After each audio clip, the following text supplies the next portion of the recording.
Yoko Ono or Dylan Thomas?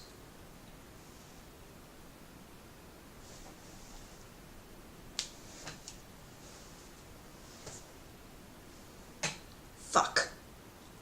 Out of a war of wits, when folly of words was the world's to me.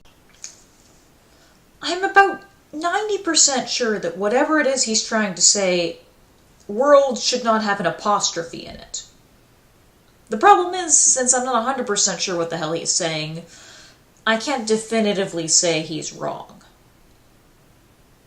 And syllables fell hard as whips on an old wound. My brain came crying into the fresh light, called for confessor, but there was none to purge after the wit's fight, and I was struck dumb by the sun. Praise that my body be whole, I've limbs, not stumps after the hour of battle, for the body's brittle and the skin's white. Praise that only the wits were hurt after the wit's fight. You know, there is such thing as giving me too easy material to work with. Screw it. Here goes. If this poem was anything to go by, yeah, your wits sure were damaged by your wit's fight. Overwhelmed by the sun, with a torn brain, I stand beneath the clouds' confessional, but the hot beams rob me of speech after the perils of friends' talk.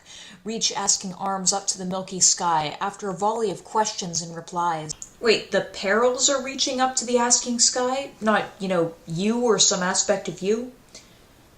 I've heard of a dangling participle, but I'm not even sure what verb tense is dangling here. Light wit hurt head for sun sympathize, and the sun heals, closing sore eyes.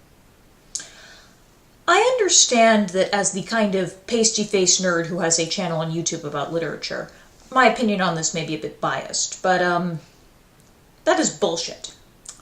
Sunlight hurts, and regardless of whether or not you've been consuming alcohol, if you've been up all night debating with your friends inside, sunlight really hurts. I don't know what world you're living in, Dylan, but I would suggest not leaving it and going into the daylight, because I'm pretty sure that you would just burst into flames and turn to ash like a vampire. It is good that the sun shine, and after it has sun, the same moon. For out of a house of matchboard and stone, where men would argue till the stars would be green, it is good to step onto the earth alone, and be struck dumb, if only for a time. And that was the end of the poem, so what do I think about it? Well, for the most part, it's pretty good.